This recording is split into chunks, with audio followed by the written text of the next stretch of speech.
Welcome back to the Red River Rewind. I'm Brian Keating alongside Elgin Rucker. And you know, Elgin, this is the famous walk, down the tunnel into the Cotton Bowl. You got all the OU fans, and you talk about the 50-50 split and the Texas fans all the way over there. And as a player, it's hard for me to imagine coming out, but I know this is when it's time for OU Texas. Yeah, and the trash talk right here, it's next level. Cover your kids' ears because anything can fly out of somebody's mouth, so you have to have your focus at a near perfection type level. I mean, Quentin Griffin coming out here rushing for 6 touchdowns, tying the NCAA record. His focus had to be unparalleled to have a game like that. Yeah, and then OU went on to win the national championship in 2000, and they played for 3 more in the decade. So let's go back in time. Rewind. From the moment the 2000 season started, things just felt different in Norman. And that includes October 7th, the day the Sooners went down to Dallas to take on the 11th ranked Longhorns. It may have been a cold, dreary day in Dallas, but the OU offense couldn't have been brighter in the Cotton Bowl. After stuffing Texas on the game's first series, the Sooner offense begins its most productive first half of the season. While the OU offense was running, passing, and scoring at will, the OU defense was pitching a shutout. But soon they, too, would pitch in with some points. Chris Sims on a relief of Major Applewhite, and he's picked off by Rocky Calmus, who takes the theft 41 yards for a touchdown and a 35-0 Oklahoma advantage. That 63-14 rout stands as one of the major memorable moments for OU fans in their national championship season. And things didn't slow down the next few years. The Sooners will never forget Superman Roy Williams flying through the air in a 14-3 win in 2001. And in 2003, it was blowout time again, this time 65-13. The games remained huge throughout the decade. This game will always be big, and how you make it bigger, I don't know. The bottom line is you need to win it.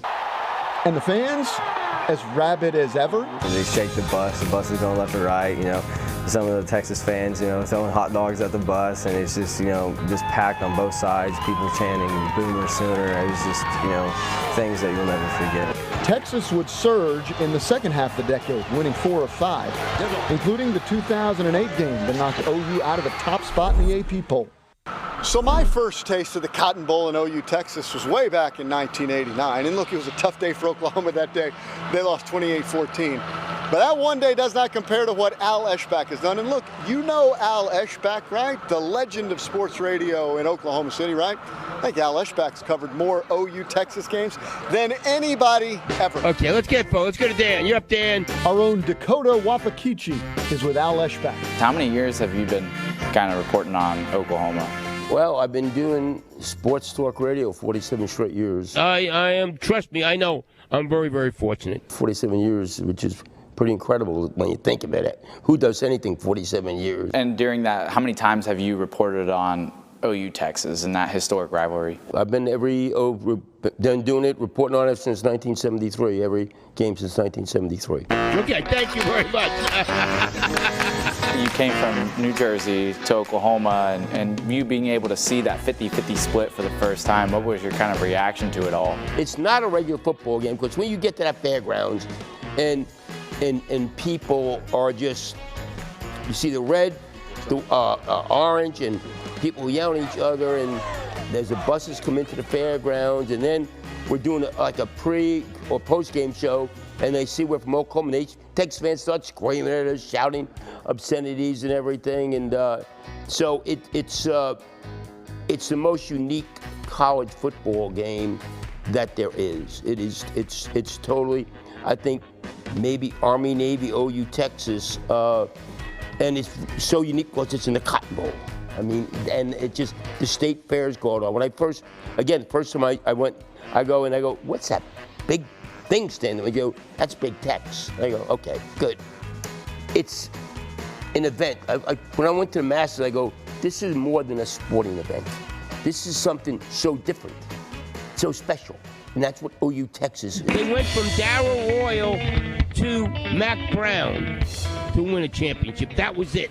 Going into the SEC next year, this is something that's going to continue for a while, too. I mean, it's going to go forever, right? It'll be, I'm sure, the same early October. You don't change. There's people hear people, well, let's get this out of the Cotton Bowl and over to Jerry World. No, it's not the same without the State Fair. People in Oklahoma hate the people in Texas. People in Texas hate people in Oklahoma. Probably goes back to the Dust Bowl. I've been around that long. So there's just the two states don't like each other. When Nebraska was really good, and in the Big 8, then the Big 12, OU-Nebraska was a great rivalry. It was a rivalry out of respect. OU-Texas is a rivalry out of hatred. This is one of these rivals, Alabama-Auburn, hatred. Ohio State-Michigan, hatred. This is a rivalry based on hate. Appreciate it. Take care. See ya. Stay with us on the Red River Rewind. Coming up next, a conversation with former All-American Gabe Ikard.